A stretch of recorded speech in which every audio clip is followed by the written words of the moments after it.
All right. Many people have joined us. Right.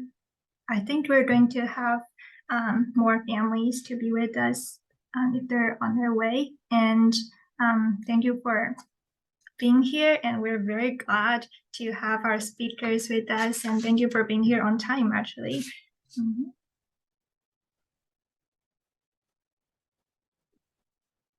This is an event run by the Family Resource Center.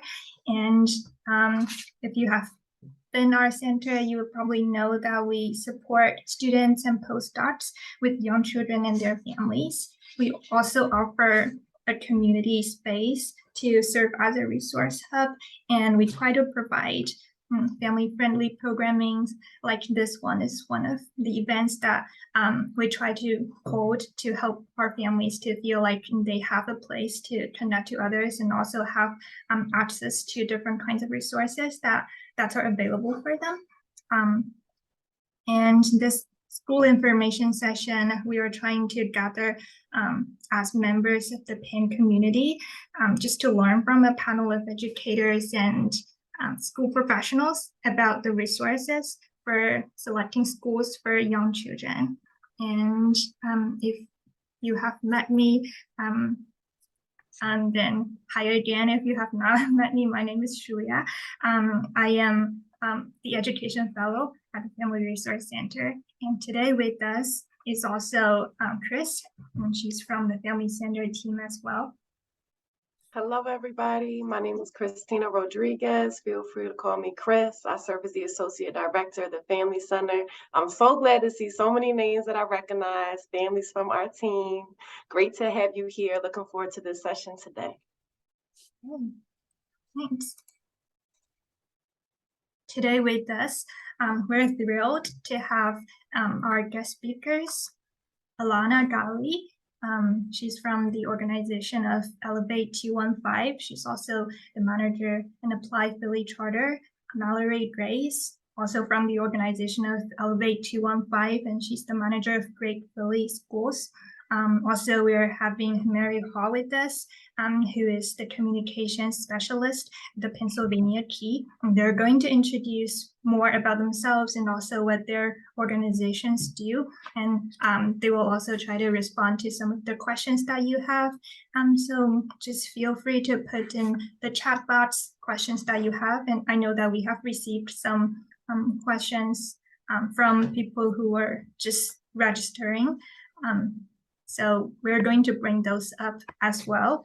And next, let me just, sorry. You probably have seen that we are having a Q&A session, Q&A portion, and that will be the time for more questions. And we really want to emphasize this section because we want you all to be the main focus of this panel. We're not just listening from some information and presentations, but we want you all to have your questions answered or to have a better understanding of what school selection can be like in Philly. Yeah, so just feel free to put in the questions in the chat throughout the session. And just a reminder that the resources mentioned today and the recording of this session will be emailed to all of you.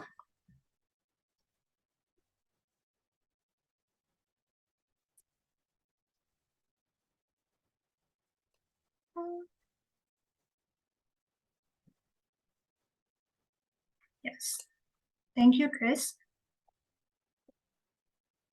Thank you, Julia. Let's just have our speakers introduce themselves and briefly about their organizations, and we'll start with Elana. Okay, great. Thank you so much, Shuya, and thank you, Christina, for having me today.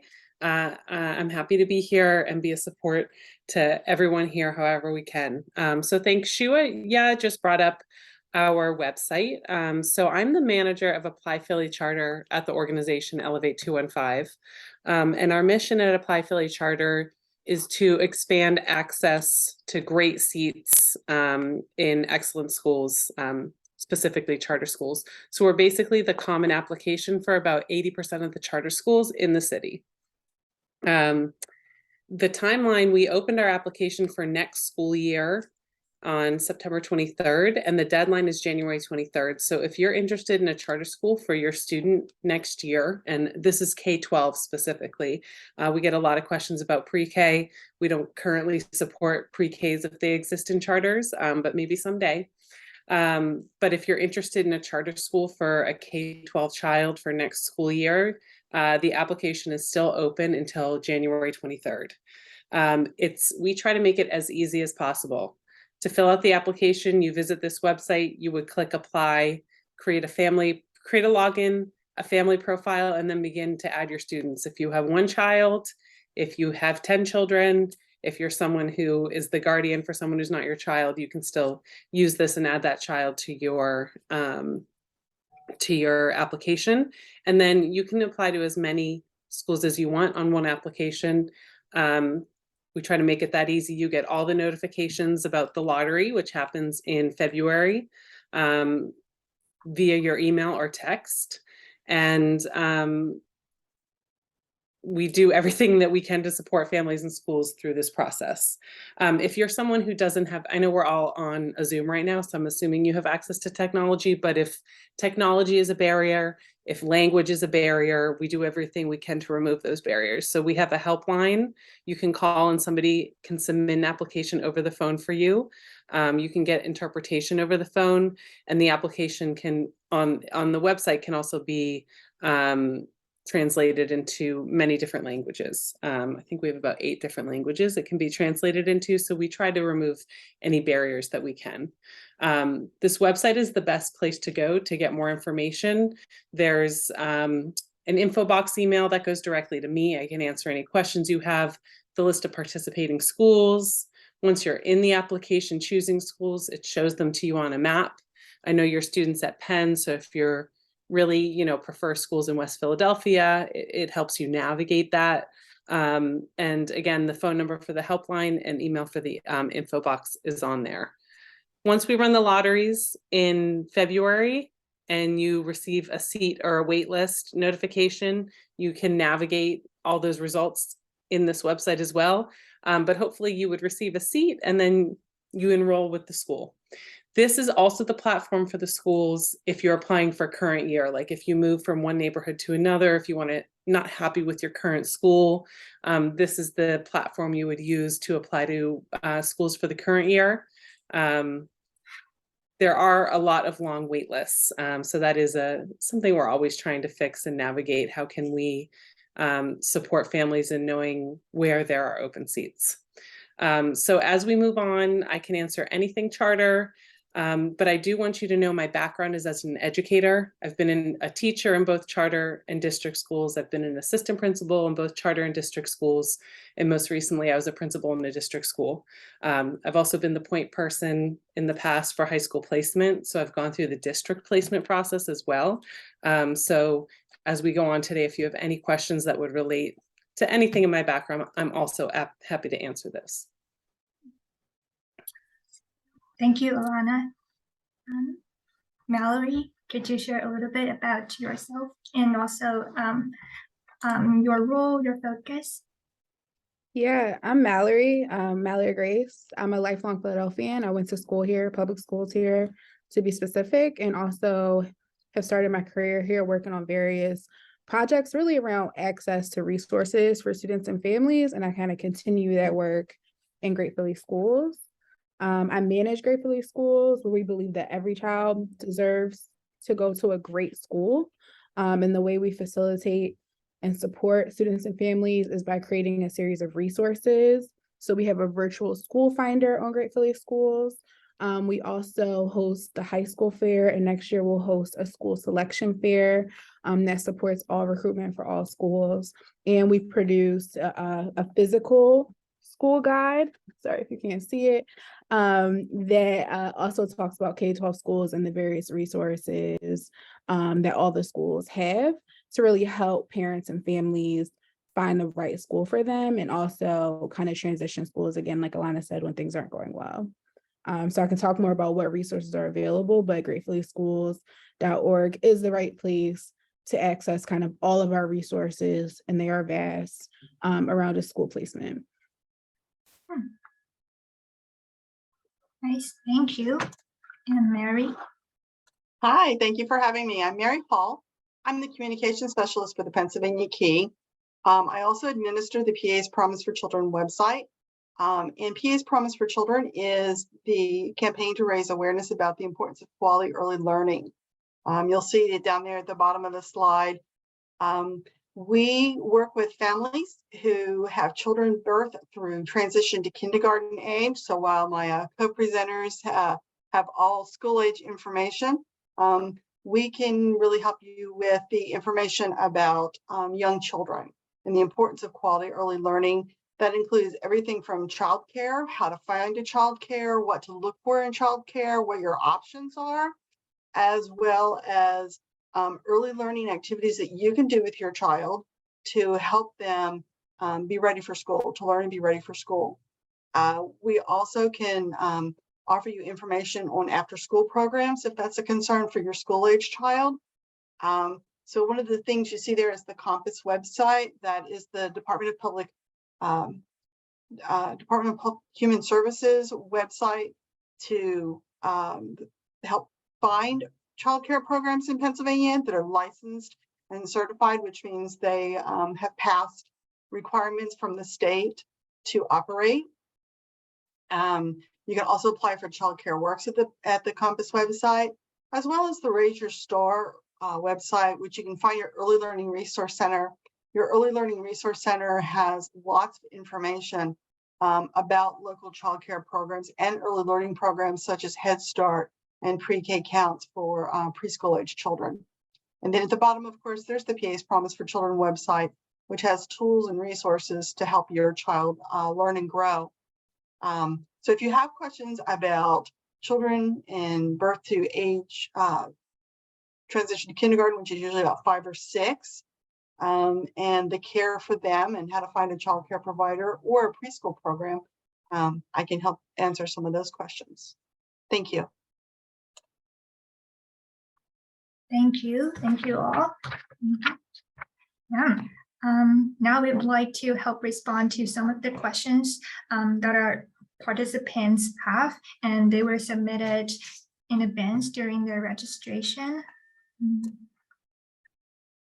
And you all will see them in the chat box in a few seconds. There we go. Yeah, so those are the questions that were submitted, and yes, the first my one. cue, Shuya?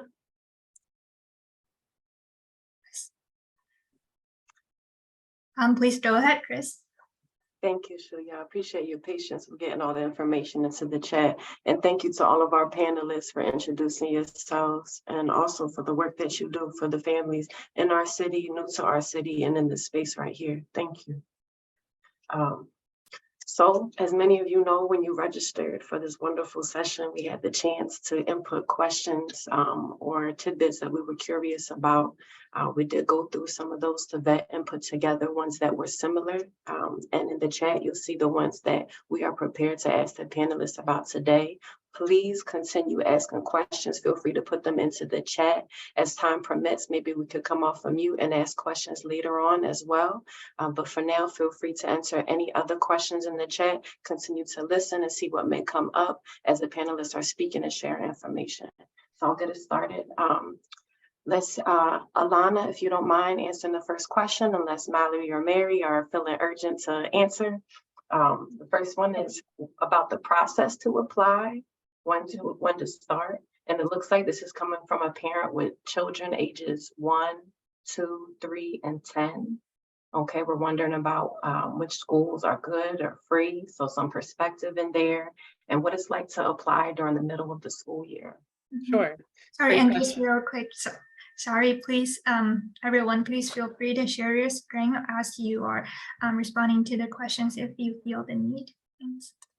Sure. So I can't speak to 1, 2, and 3. I believe those would be pre-K. So I don't know if Malarie or Mary would have more information on that. But I talked a little through how to apply for charters. The window is open now and it closes January 23rd. So for your 10-year-old, if you're interested in a charter, our application is still open. And like I said, it's all online. To plug Malarie, the best place to get information about like what would be the best fit for you. I know Malarie doesn't like it, and I don't like to say like what the best school is and what it like not good school is, because it really depends on what's like the right location for your student is, what the right program for your student is, size, etc. So some schools are catchment schools in this district, both charter and public, which means you have to live in the neighborhood. The School District of Philadelphia website has a school finder. Once I'm done answering this, I'll look for the website and put it in the chat, and you can find out what your catchment school is. So if you're interested in a district school, I'm going to shift from charters. You can enroll in your neighborhood school at any time they have to take you. If they're full, and again, I'm speaking kindergarten and up. If they're full, you can go to the school district and Office of Student Placement, and they will place you in the closest school that has space. There's some citywide admit schools. So unfortunately, at this point, the district deadline for citywide or special admit schools has passed. It's in November. That's mainly high schools, but there are some elementary and middle special admit schools as well. And Malarie can speak more on that because Great Philly Schools has all that information as a resource for you. But the district, if you're thinking about for next year too, the district also has an online application process. But their deadline is always in November. So you really, it can be stressful for families because that's very early to start thinking about the following year. All charter schools in the city and all district schools in the city are free. There are some parochial schools that are tuition based and some private schools that are tuition based. If you're looking for a parochial school that's not admission based, I really like the IMS network. Independent Mission Schools is like a really wonderful mission driven network of Catholic schools, if that's something that's important to you. And I'm just reviewing those 2 questions. I don't know if Malarie, you have any more information on pre-K admissions. I'm not as well schooled on that.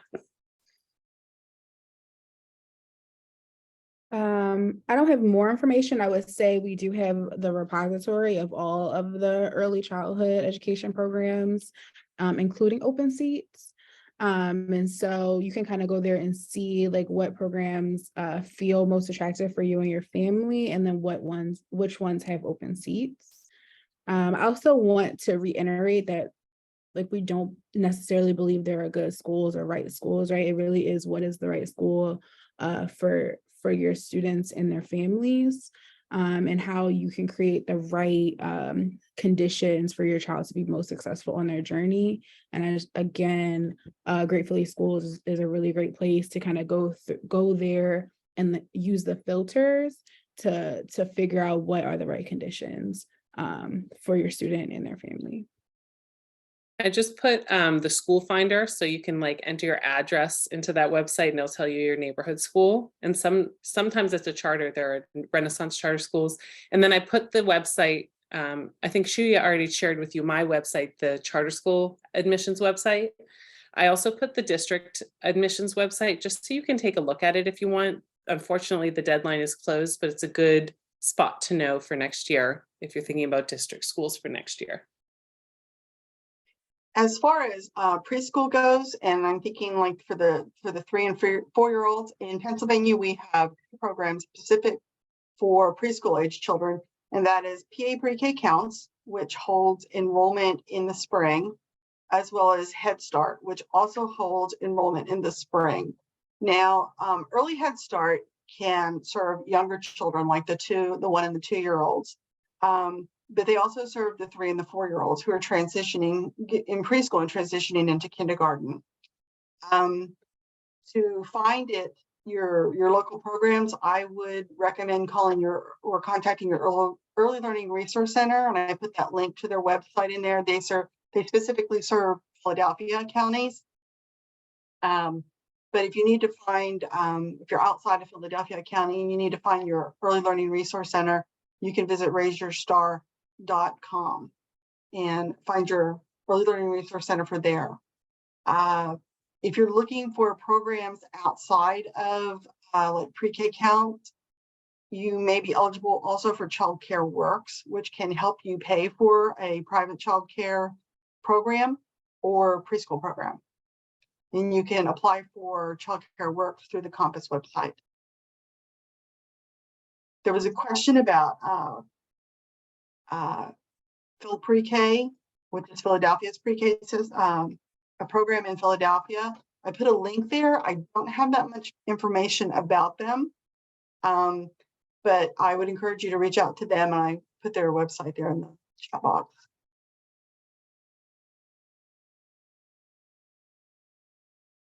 It looks like they are accepting applications for the 23-24 program.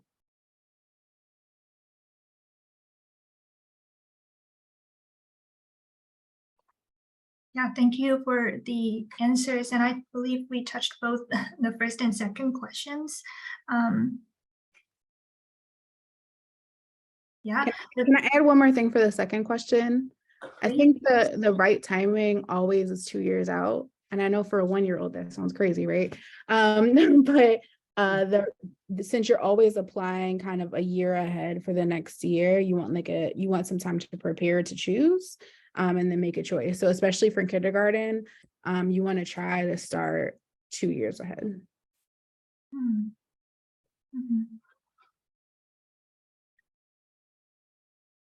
And in our chat, there's also a question about joining the daycare or preschool for 3-year-olds or older kids.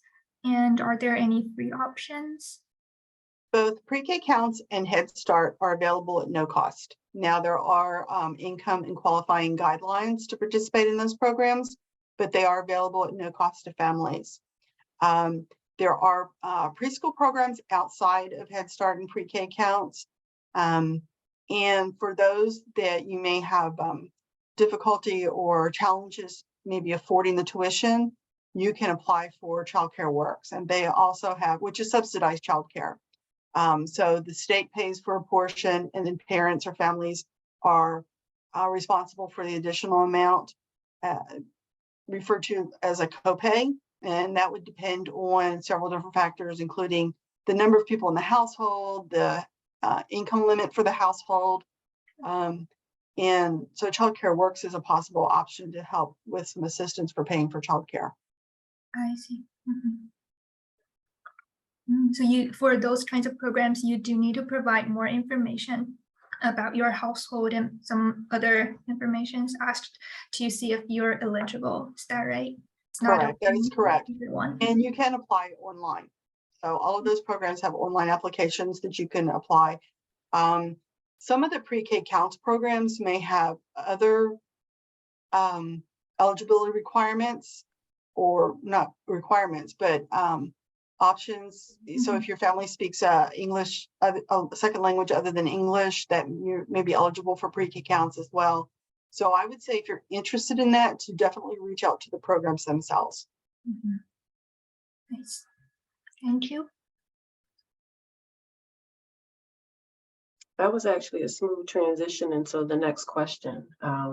What would a family, or how would a family get in contact with language or cultural educators within the school district? How can we use our resources to get better connected with educators who can support us with immersion or bilingual programs as well, specifically closer to the Penn campus? It's on Malarie. I was literally about to paste the same thing in the chat, Malarie. The best office to go to is the FACE office, the Family and Community Engagement Office at the district. Their whole existence is to support families, and they can get you anywhere in the district that you want. There's a lot of schools in the district that do dual language. So if your first language is Spanish or Vietnamese, there's specific schools that provide dual language programs, meaning half your day is in one language, half your day is in another. So and then they know more than me. They can help you with any questions that a family might have, direct you to specific schools. But I'm also going to paste the Office of Multilingual Programs, I think it's called. They support schools and families that are in these programs. And you can request translations and application support. Like you can make requests to the multilingual office, which is nice.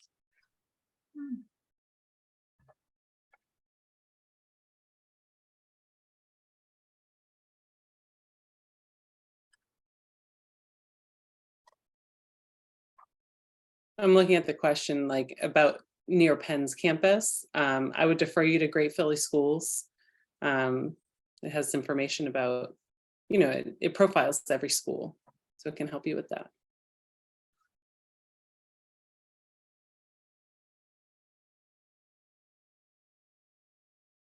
Mary, did you want to expand upon anything?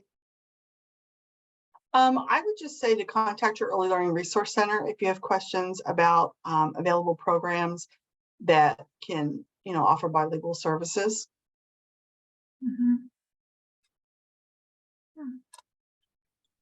Thank you. Again, another helpful transition as we're thinking about immersion and new transitions and beginnings. We recognize that schools everywhere are not the same. So what recommendations or resources would you direct families to when it comes to understanding the difference in curriculum or switching from standard-based grading to letter grade specifically?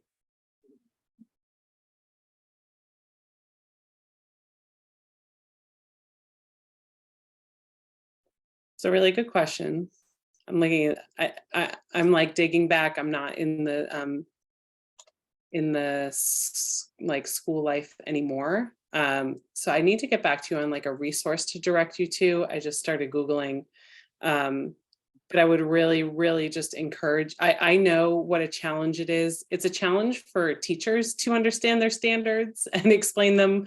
And so when you're in a school that's doing standard-based grading, when you're a parent, that can look like Greek, so I just encourage you to speak to your teacher, make sure they are explaining it to you, connect with your child's teacher, speak with the principals. If there's a literacy coach there, attend. A lot of schools will do like literacy nights or math nights where they'll, try to encourage parents to be partners in the standard-based teaching and grading that they're doing. So I encourage you really just to connect with the schools. And I know each school does it differently. Sometimes the school will give a letter grade, and the same grade at the school down the street, they'll be using standard-based learning. Same thing with testing and grade requirements. I just really encourage you to connect with the adults at your child's school around that. Because yes, there's state standards and everything, but each school is approaching it differently. And sometimes if they have a choice of which tests or standards to use, they'll be using them differently. But I'm going to email Shuya and Christina. I know there's resources for parents out there. I just don't have them ready and at the top of mind right now. Great. We appreciate it. Along those lines, I was going to say, when we're talking about a little bit younger children and standards and early learning standards and grading and basic childhood development, if families have questions or concerns about their child's development, I would encourage them to reach out to the Early Intervention Services and Support. I put the link there to PDE's website. There is assistance available to families at no charge if they have questions and concerns about their young child's development, birth through kindergarten.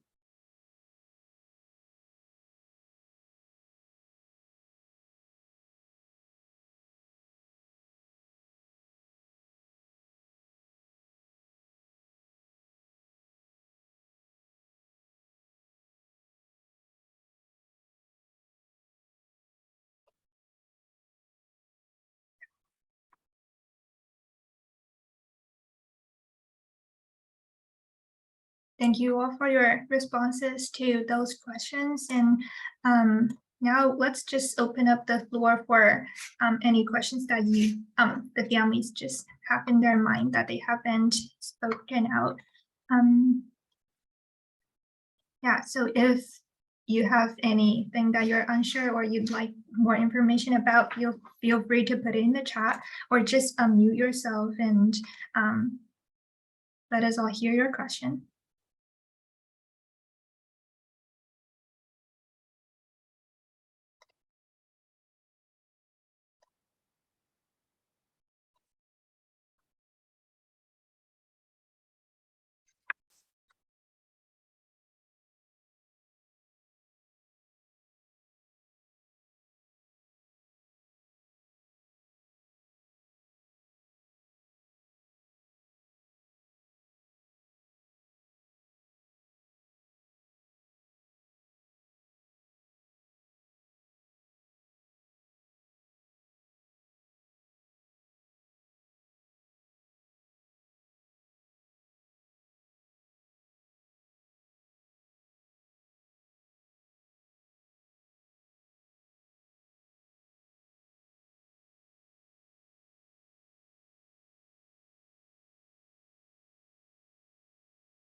We have a question coming in from the chat. I'm going to read verbatim.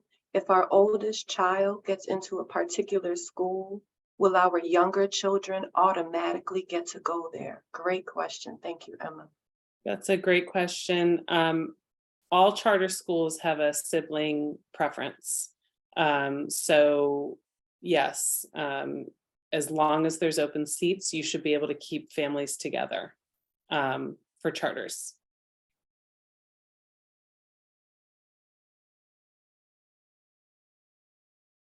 It's important. There's a spot in the application if you're filling it out to indicate siblings.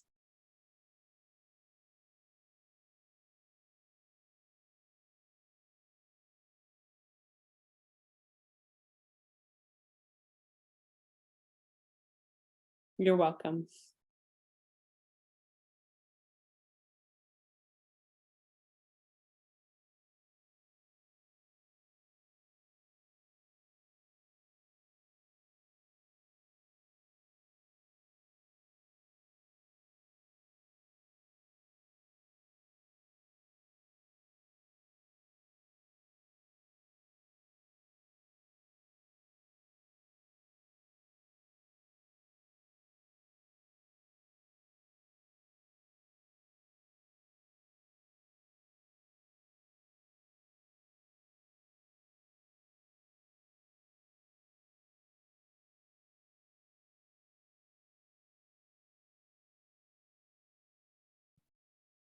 Okay, we welcome any other questions to come in.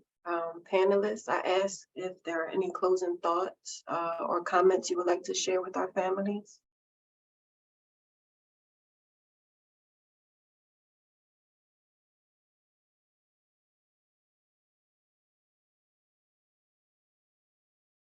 I have one thought.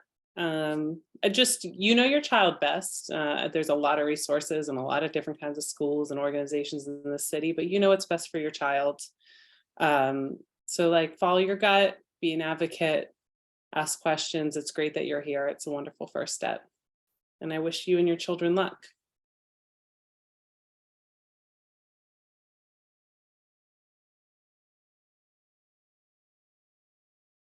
I would like to add to that.